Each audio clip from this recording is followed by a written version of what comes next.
the all-seeing eye, an ancient Egyptian symbol that, today, has found itself on everything from the US dollar bill to countless Hollywood movies.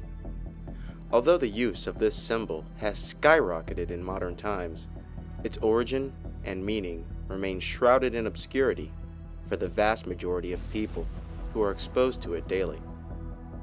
How did this enigmatic symbol come to such widespread use, while its meaning remained a widespread riddle? Where did this symbol come from? What is its meaning? And why is its use rising?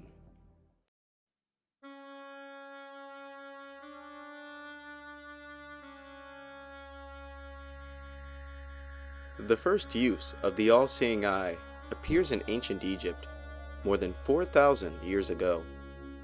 During those times, the all-seeing eye was associated with 3 separate gods of Egyptian mythology. The first of these deities is Ra, who was both a sun god and a creator god. Most of the stories of Egyptian mythology either relate to him or those in his bloodline. Ra, according to Egyptian myth, is the creator of mankind and also ruled over the gods. He is typically described and depicted as the aging king.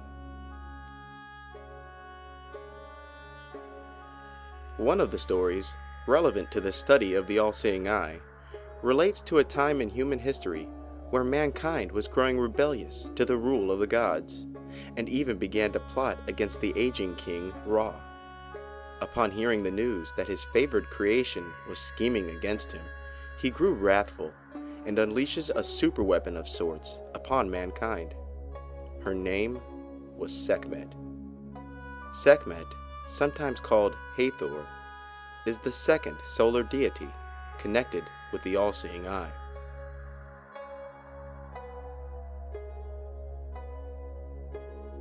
She was a powerful goddess, which became the sun god's mighty weapon. Sekhmet came upon humanity in a whirlwind of devastation and carnage. The streets ran red with blood, and none, not even the sun god, could stop her.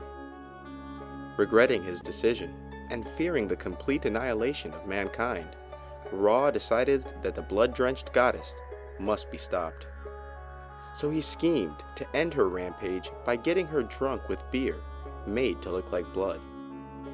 Wadjet is yet another name of this goddess, but it is also the original name for the all-seeing eye.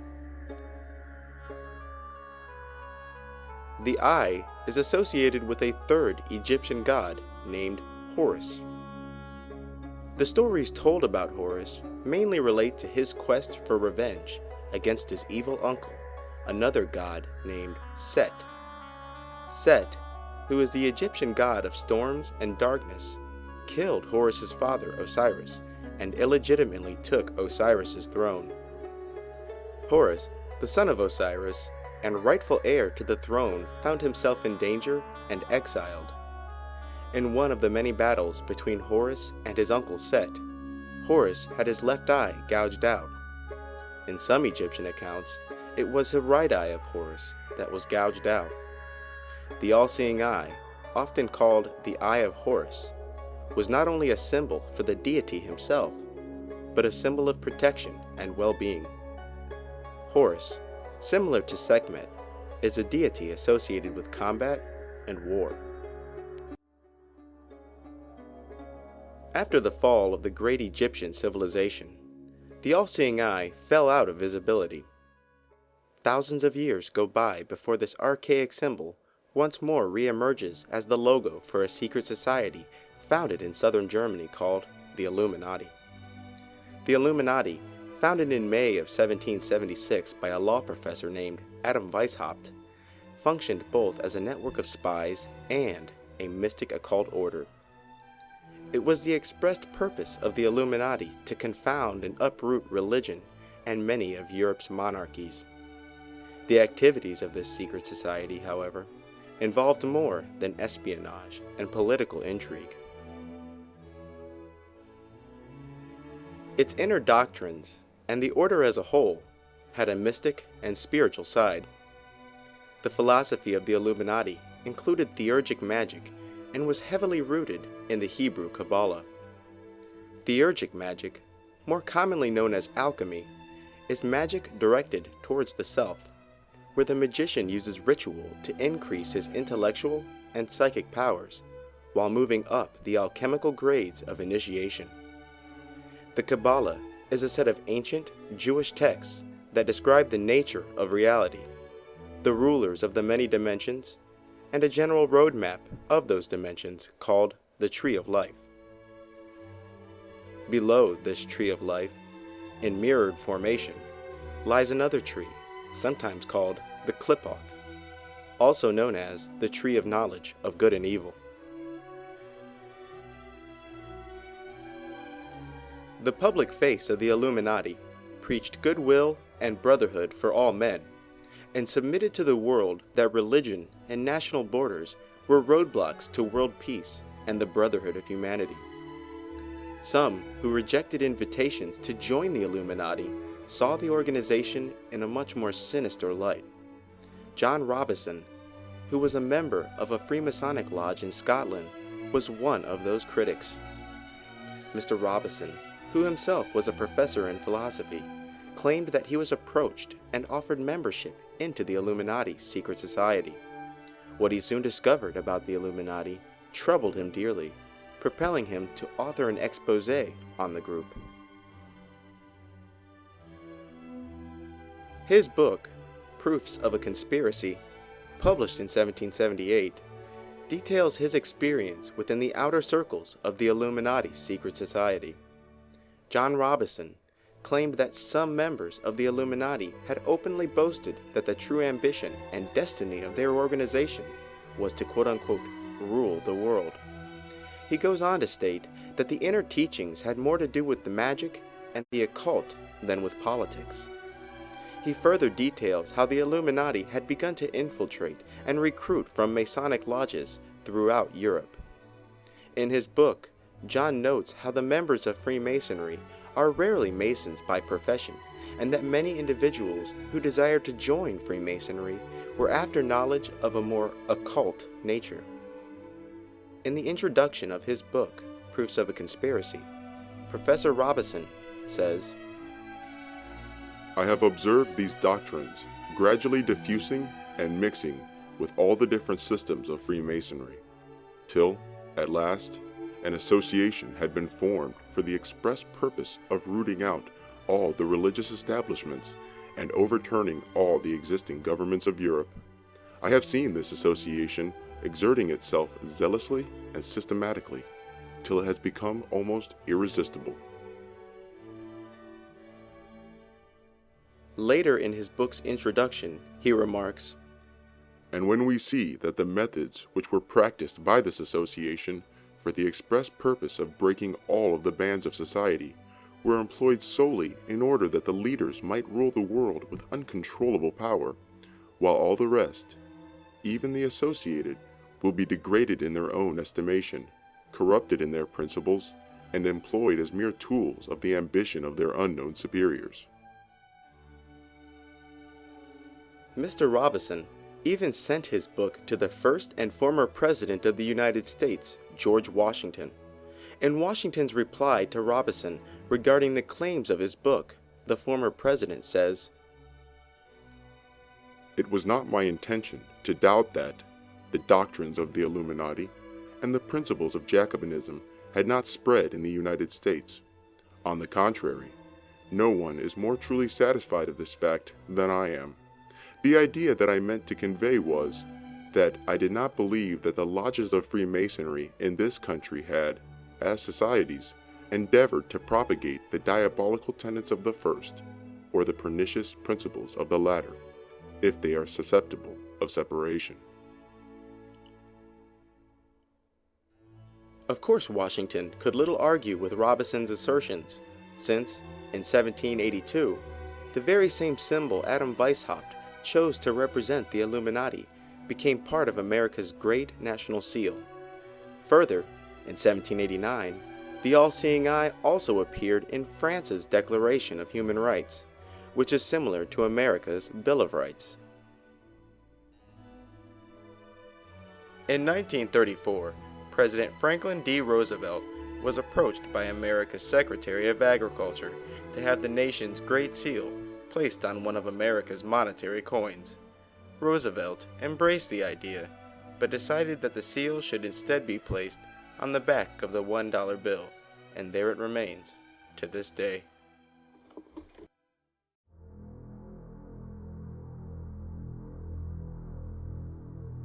Those who are engaged in Satanism also make heavy use of the all-seeing eye. Instead of associating the eye with the Egyptian gods Horus, Ra, and Sekhmet, these black magicians refer to the all-seeing eye as the Eye of Set. Set, as stated previously, is the Egyptian god of storms and darkness. Despite the fact that Egyptian mythology never associates the all-seeing eye with the Egyptian god Set, modern black magicians do. The Egyptian god Set is, in the eyes of Satanists, the very same entity as Satan from the Bible. They claim that Set is simply another name for the dark lord of the underworld that Christians speak of, to such the extent that one of the most famous satanic churches is called the Temple of Set. The Roman god Saturn is yet another mythological deity that they closely relate to the being that Christians call Satan. So, predictably, the all-seeing eye is featured in countless books relating to Satanism and black magic. The symbolic interpretation of the pyramid which often surrounds the eye is also a repeating theme among occultists. The first of these interpretations is that of the Trinity, which is the Father, the Mother, and the Son. The second interpretation is that of the Infernal Trinity, who is the Dragon, the Whore, and the Beast. The third symbolic interpretation of the pyramid is that of a phallic symbol. A phallic symbol is something that symbolizes the male generative principle.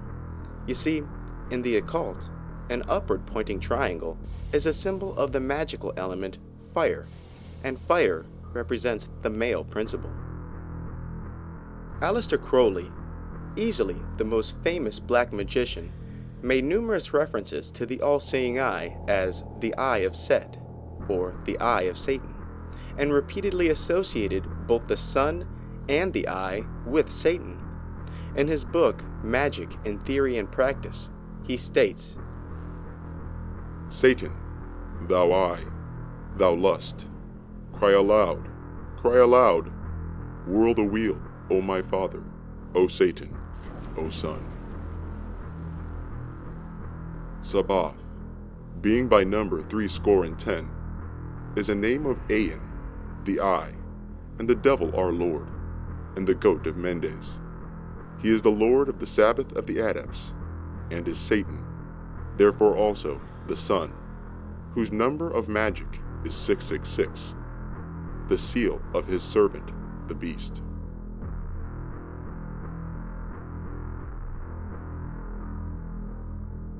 Michael W. Ford, easily one of the most prolific black magic writers today, is even more open and blatant about the true meaning of the sun and the all-seeing eye. In his books, he remarks, The sun is also associated with the adversarial triad, being Shaitan, Typhon, Apophis, and Bets, a god of transformation. The devil, as an initiatory force, is considered masculine, thus is represented by the phallus, or source of creative life. In the tarot, the devil is attributed to Capricornus, and the Hebrew letter Ayin, being an eye. The demiurge Saturnus is related to the number 666, being that of Sarath, or the sun. Satanus is this aspect in one form of the adversary, being rebellion, death, and chaos from stasis. The very force of the sun is in the eye of Saturnus. In the name and mark of the devil, whom I swear my spirit unto, I am myself the Redeemer and bringer of the infernal pact, which holds no bounds, nor mortal strain, yet my desires shall be filled by the eye within the blackened triangle. Symbolically, the averse pentagram represents the essence of the Egyptian god of darkness and storms, Set. Set on, is the opposing force of darkness, but intelligence and isolate consciousness. To be Set-like is to be individual, will-driven, and balanced. The center of the averse pentagram is called the Eye of Set, or the Eye of Satan, the adversary. Until quite recently, the $1 bill and various resources associated with Freemasonry and black magic were the only venues the all-seeing eye had. And then, something happened. Use of this once guarded symbol skyrocketed, despite the fact that its meaning remains veiled to the masses. It appears as the logo of the American Total Information Awareness Office, Great Britain's famous MI5, cathedrals, and of course, Freemasonry. The all-seeing eye has also undergone a pop culture explosion and, as of 40 years ago, has appeared in more than 30 major films and television shows.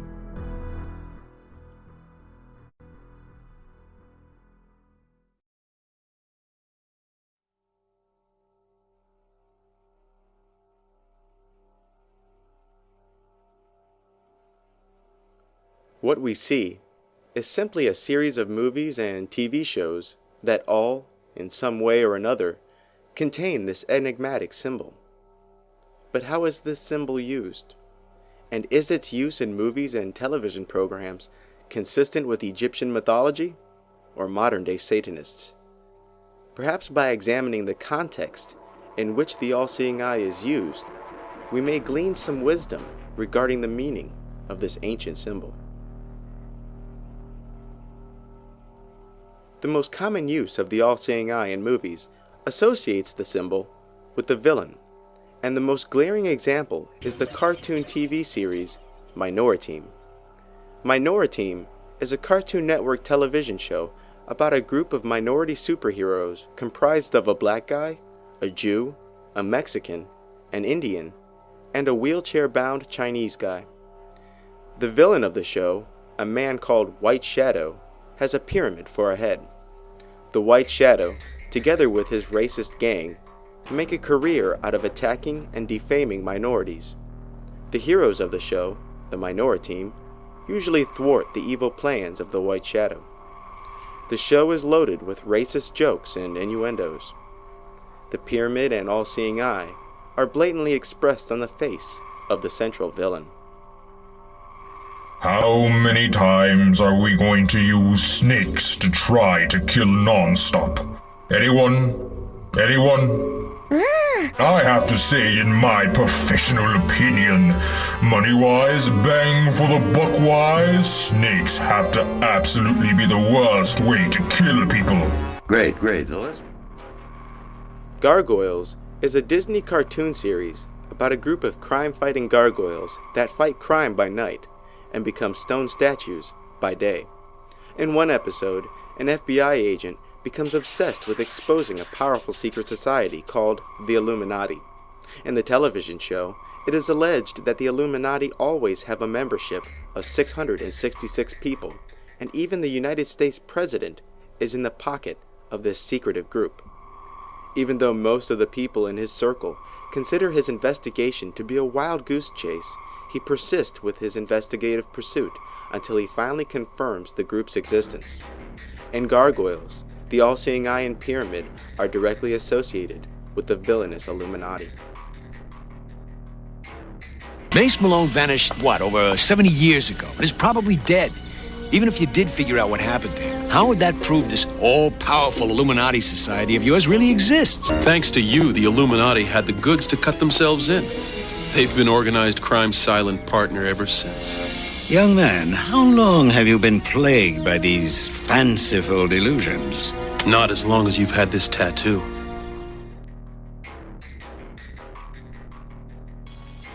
The Handmaid's Tale takes place in an alternate reality in a country called Gilead. In the movie, the country has become a theocratic police state that has been ravaged by poisons that has left the female population mostly infertile. The small sliver of women who are still fertile, called handmaids, have been gathered to a camp where they are assigned the task of bearing children. The government of the country, who is under attack by a growing rebellion, has for its emblem an all-seeing eye and pyramid.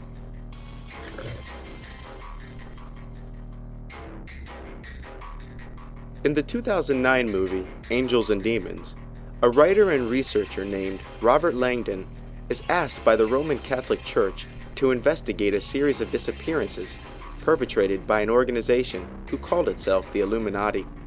In the story, the Illuminati intend on destroying the Vatican by detonating an antimatter bomb. The conspirators leave a trail of clues that eventually allow Robert, played by Tom Hanks, to discover the location of the bomb before it is exploded. While exploring one of the many breadcrumbs left for Tom Hanks, he enters an underground passage where the pentagram is adorned with an all-seeing eye at its center.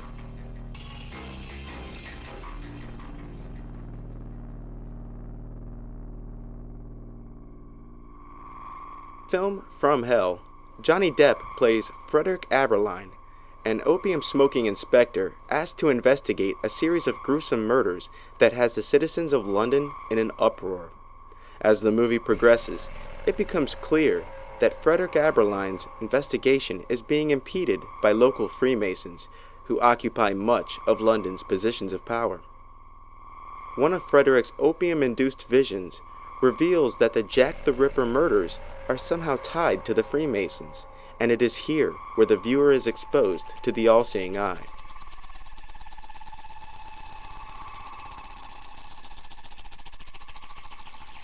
In the Simpsons episode, Homer the Great from Season 6, Homer becomes intrigued and obsessed with a secret society called the Stonecutters. After failing to gain membership on his own, he discovers that his father is a member of the Stonecutters, and this finally affords him an opportunity for entry into the group. Homer discovers that members of the Stonecutters have privileges above the average Springfield citizen. In this episode, the Stonecutters, who are obviously modeled after the Freemasons, sing a song declaring the many conspiracies they're engaged in. During one of the secret society's many ceremonies, Homer is discovered bearing a mark suggesting that he is in fact the long-awaited chosen one. The members of the Stonecutters proclaim that Homer is in fact a god in human form. Homer begins to guide the efforts of the Stonecutters away from sophomoric mischief and towards philanthropic pursuits. Homer's newly acquired subjects become quickly discontented with the acts of charity Homer proposes, and embarks on creating a new secret society founded upon the principles of disallowing Homer's membership. The episode depicts the all-seeing eye as a major symbol for the Stonecutter secret society. In this full-length Tom and Jerry cartoon, Tom and Jerry enter a race in order to win a mansion. The villain of the movie, a ratings whore Hollywood producer named Glob Wobbler, continues to extend the finish line of the race because the event is bringing in huge television ratings. At the beginning of the movie, Glob Wobbler is summoned by the quote-unquote president of Hollywood and respond by putting on hats of pyramids with a single eye on top as they fall to their knees. The president of Hollywood, who is later seen holding a staff with the all-seeing eye on it, insists that Hollywood must appeal to the lowest of man's base instincts. At the end of the movie, Glob Wobbler has a change of heart and is determined to put good, wholesome fun back into Hollywood programming. The president of Hollywood, Biff Buzzard, instantly appears and vaporizes Mr. Glob Wobbler. Hollywood is going to stand for morality, wholesomeness, good, clean family entertainment. What's gotten into him? We can't have that kind of attitude in Hollywood. Any Given Sunday is about a professional football team called the Miami Sharks that is slowly falling apart. Injuries, along with discipline and management problems, are shaking the core of the franchise. After an inspirational saga, wrought with inner turmoil and subplots, the team finally starts to get their act together. The last opponent the Miami Sharks face in the movie is the Dallas Knights. The Dallas football team have for their logo an all-seeing eye and a sun. The movie contains a rather perplexing scene where one of the Dallas players loses an eye in the form and fashion of a button ejected from a t-shirt following a large meal. And during this scene, the pyramid and all-seeing eye are flashed on the screen a number of times. Suspiria is a 1977 film about a ballet school that is more than it seems. The story surrounds an American girl named Susie who joins a famous European ballet school. Through a series of bizarre events that begin the moment she arrived at the school, Susie begins to delve deeper into the school's past and present members and comes to learn that the ballet school was originally founded as a witches' coven. She would later come upon a hidden chamber within the school where the school teachers are performing a ritual. Similar to the plot of many vampire movies, the main character kills the head witch, instantly subjecting the lesser witches to the same fate. The all-seeing eye in this movie is seen within that hidden ritual chamber.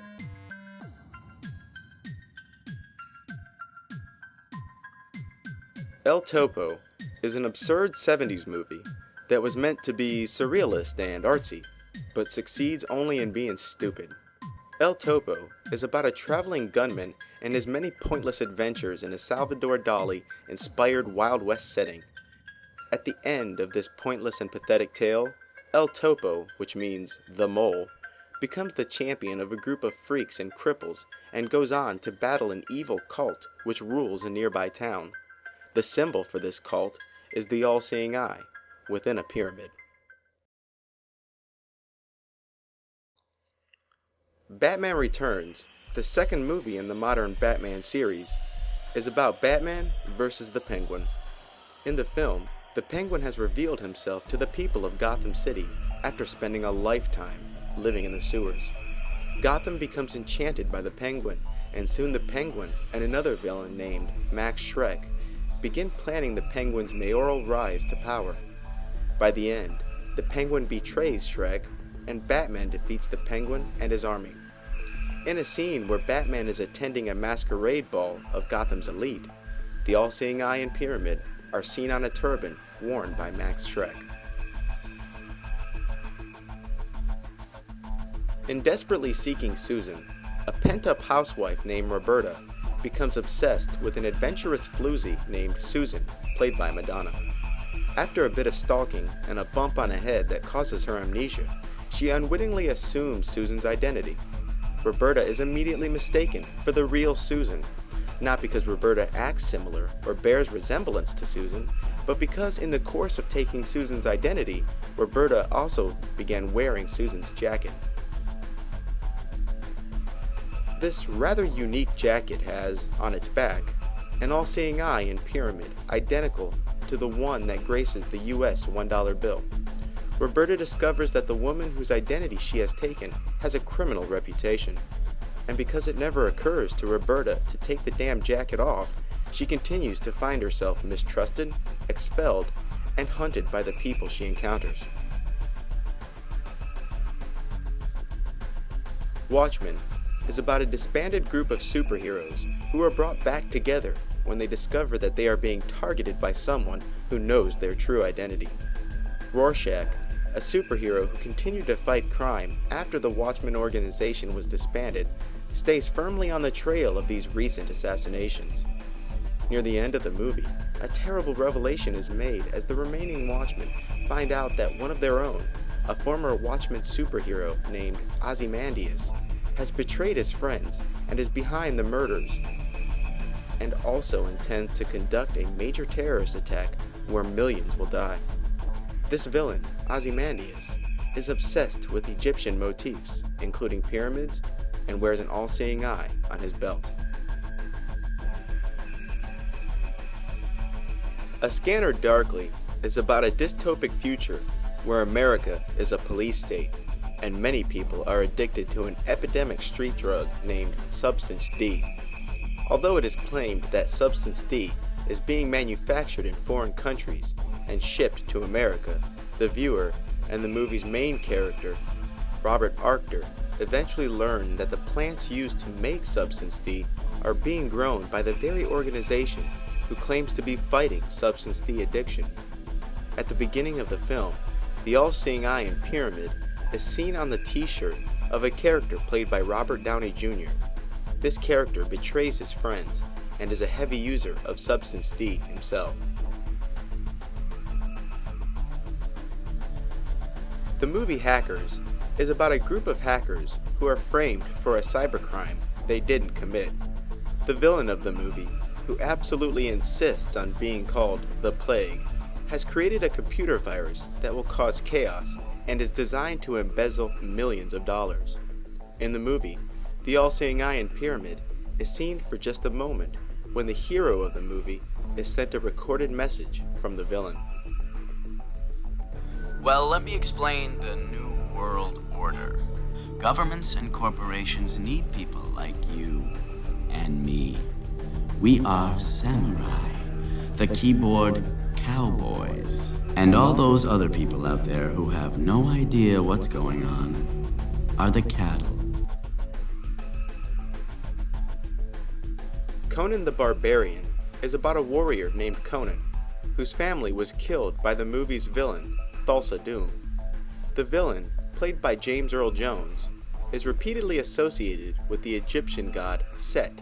In the film, it is said that Thulsa Doom is 1,000 years old and the leader of many snake cults. Similar to the story of Horus spoke of earlier, Conan, played by Arnold Schwarzenegger, goes on a quest to avenge his father's murder. Not only is Thulsa Doom associated with Set, but with the all-seeing eye as well. The only snakes I know of are those of Set and those cursed towers. They have spread to every city. 2-3 years ago, it was just another snake cult. Now, everywhere. In your hand, you hold my light, the gleam in the eye of Set. An episode of South Park also contains the all-seeing eye in Pyramid. In this episode, Kyle is extremely ill and his patients consult a local mystic for a natural and homeopathic cure for Kyle's ailments.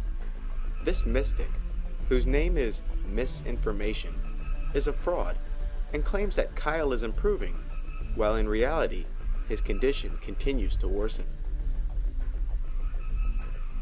In the film Sleepy Hollow, a skeptical investigator is sent to a small town to investigate a series of murders which the locals claim were committed by a headless horseman, despite the notable handicap of being dead. Investigator Ichabod Crane, played by Johnny Depp, was originally quite skeptical of the existence or possibility of a headless horseman who rides the night slaying local townfolk. Only after a direct encounter with the headless horseman does he finally shed his disbelief. The villain of the movie, a witch that would later reveal herself, disapproves with Constable Crane's snooping and begins setting traps for the investigator. One of those traps was the evil eye drawn beneath Ichabod's bed, which he discovers by chance. The Cartoon Network series Samurai Jack is about a hero named Samurai Jack who was sent forward in time against his will to find himself in a future created by his arch enemy.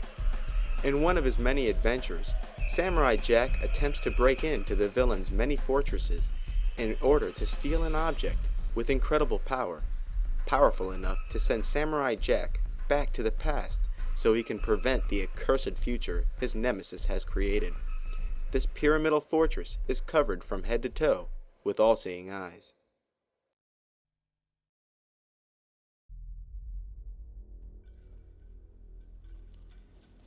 Obviously, the all-seeing eye being repeatedly associated with the villain is consistent with modern-day Satanists, who have equated the eye with Satan. Even though this is the most common use of the symbol, some movies depict the all-seeing eye in the context of Egyptian mythology, where the eye was a superweapon, or the mark of divinity, bore by the chosen one. Yu-Gi-Oh! The Pyramid of Light is a kids' movie with a rather ridiculous premise, where people duel each other with monsters evoked from playing cards. In the cartoon, powerful and evil spirits have been locked away in a series of pieces called the Millennium Items. When all the pieces are brought together, the puzzle forms a pyramid with the all-seeing eye.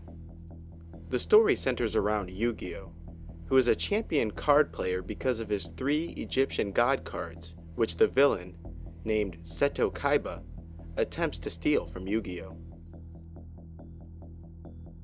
During the duel between Yu-Gi-Oh! And Seto, the Egyptian god of the dead, Anubis, is released from his prison within the pyramid.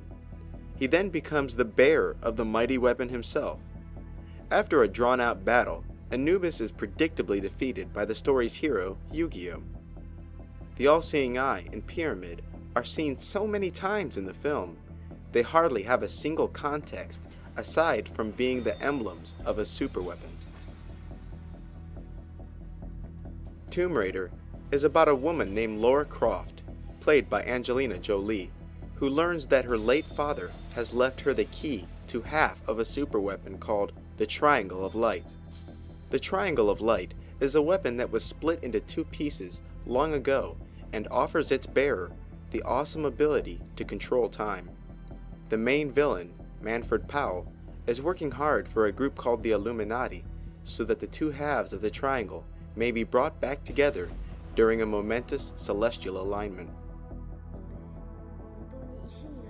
Right before the Illuminati succeed in gaining the power of God by bringing together the 2 halves, they are betrayed by Manfred Powell, who himself attempts to bring the 2 pieces of the triangle together. Lara Croft foils his plan and destroys the Triangle of Light so that it could never again endanger the world. In Tomb Raider, the all-seeing eye is both the insignia of the Illuminati and the superweapon they pursue. The secret society known as the Illuminati, devious, dangerous men who seek to fulfill an ancient prophecy by reuniting the 2 halves. In The Mummy Returns, a Tomb Raider of sorts named Rick, played by Brendan Fraser, discovers that a cult intends on resurrecting an ancient army using a bracelet belonging to the Egyptian god Anubis. The cult intends on unleashing and commandeering the army of Anubis. During the movie, a tattoo with the all-seeing eye and pyramid is seen on Rick's arm, and he is later told that this is a symbol of a chosen one, a warrior for God. The prophecy regarding the divine mark reveals itself to be true as Rick strikes the final blow that sends the army of Anubis back to the underworld. The Man Who Would Be King is about 2 Englishmen who, after being declared criminals by the British Empire, conjure a plan to travel to a far-off and primitive land in the hope that they could arrive and rule the primitive population. The all-seeing eye is first seen on a charm together with the Masonic compass. This Masonic charm, which they first tried to steal, was eventually given to them. When they arrive to the primitive land of Kafiristan, the charm is spotted by the locals and acknowledged as a divine emblem that catapults one of the movie's main characters, Danny, into instant rulership. Disaster begins to befall Danny's kingdom, and soon the native holy men turn against Danny and his rulership. They're Masons. By the square, by the level, by the plumb rule, by the compasses, and by the all-seeing eye. The craft, Danny, the craft. Similar to The Man Who Would Be King, Stargate is about a guy named Danny who was given a charm adorned with the all-seeing eye. Danny, along with a chaperone of soldiers, arrived to a primitive land where, just like The Man Who Would Be King, the locals noticed the charm Danny was given and mistake it for divinity. Ra, the villain of Stargate, receives word of Danny's arrival and attempts to kill the soldiers that arrived with him. Danny would lead the natives along with the remaining soldiers to victory against Ra. The 2009 movie, Men Who Stare at Goats, is about a disbanded group of psychic warriors who once worked for the army but whose unit was later decommissioned. These psychic soldiers call themselves the Jedi and hold the all-seeing eye and pyramid as their insignia.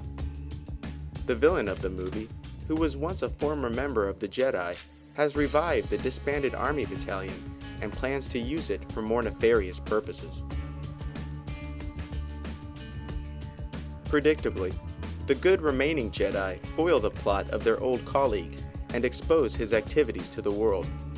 The movie was obviously borrowing from George Lucas's Jedi, but even George Lucas was borrowing the concept of the Jedi.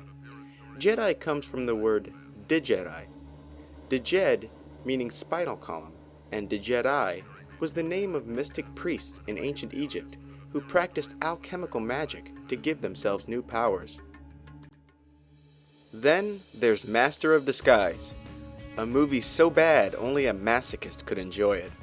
The film, which is obnoxious beyond all reckoning, centers around a character named Pistachio, who comes from a family line of superheroes who are able to disguise themselves as the person of their choice.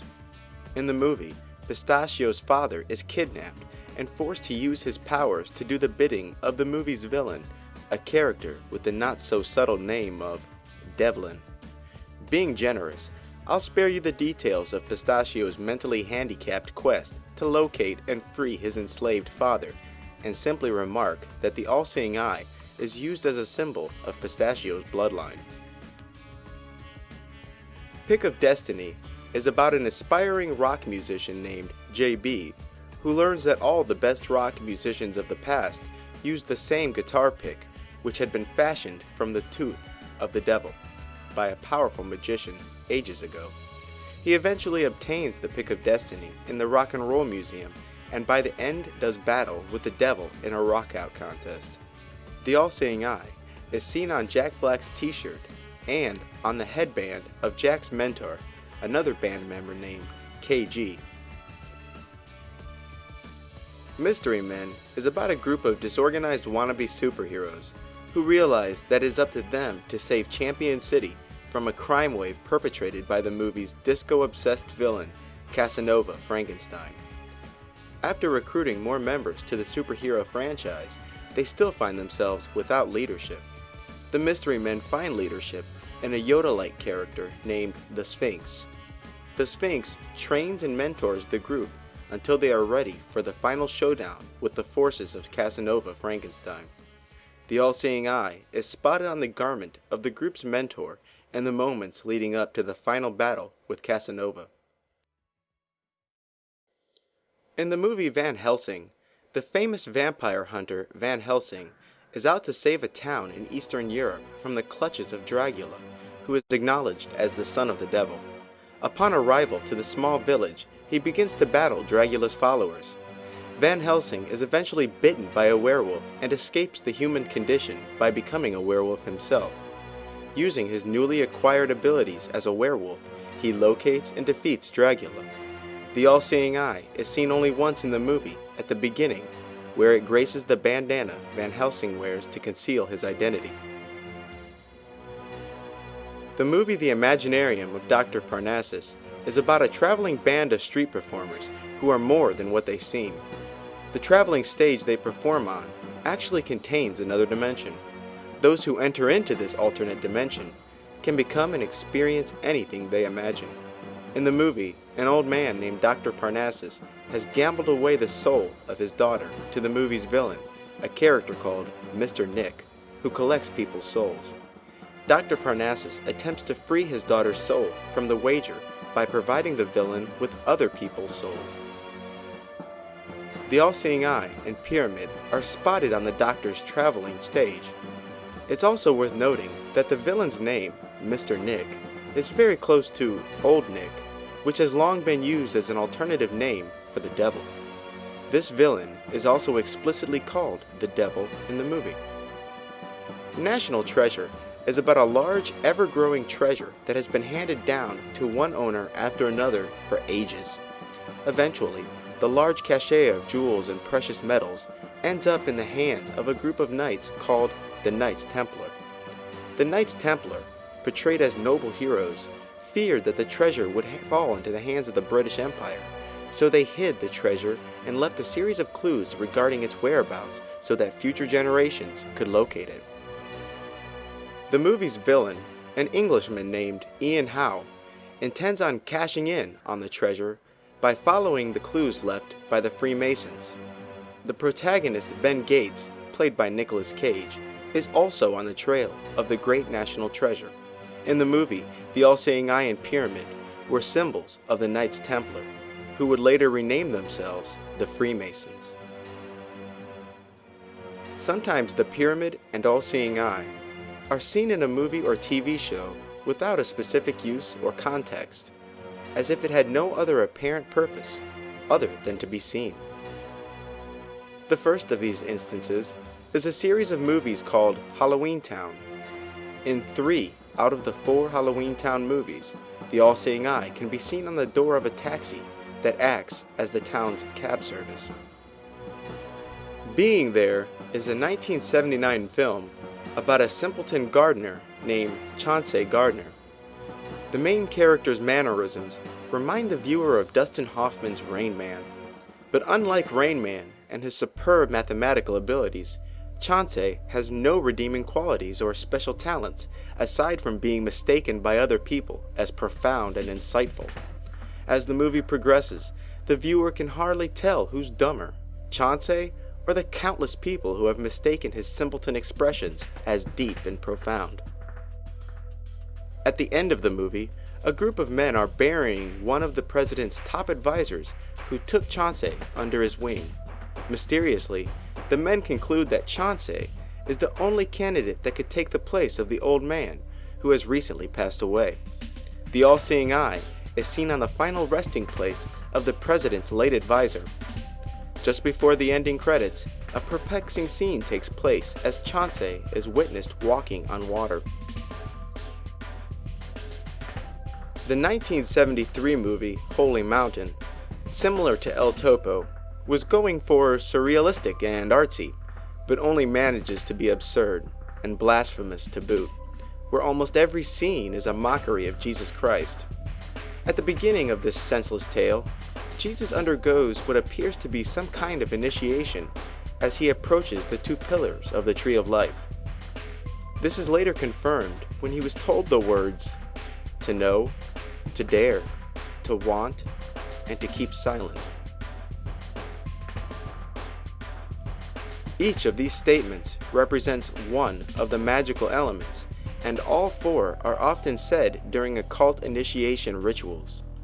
This ridiculous story surrounds the life of Jesus and 8 others as they journey to a place called the Holy Mountain, where it is alleged that one is bestowed with immortality. The All-Seeing Eye appears in the film as a room where the members of Jesus' group throw their money and egos into the fire and vow to gain immortality by reaching the Holy Mountain. Why is the meaning of the eye confined to so few contexts in so many movies and television shows? And why is the All-Seeing Eye's uses correspond to satanic and mythological interpretations? The surprising answer is that the aforementioned movies and TV shows are in fact retelling a very real story based on the gods of Egypt, where each time the story is altered slightly so that it does not resemble any previous retelling of Egyptian myth. The sun and all-seeing eye, once symbols of protection and divinity, have now become emblems of evil. Clearly, there are repetitive themes regarding the use and context of the all-seeing eye in popular media. It is also clear that these repetitive themes are mostly in line with satanic and mythological uses of this ancient symbol. Further, the years of 2000 to 2009 saw more use of the all-seeing eye than every instance in the previous 3 decades combined. Most of the time, the all-seeing eye is a villain, like the Egyptian god Set. Other times, it is the mark of a chosen one, like the Egyptian god Horus. And still in other cases, a superweapon, like the Egyptian goddess Sekhmet. If one chooses to mix the perspective of Egyptian mythology with modern-day Satanists, they would come to the conclusion that the all-seeing eye is a superweapon, or a position of power in which Satan is the present beholder of.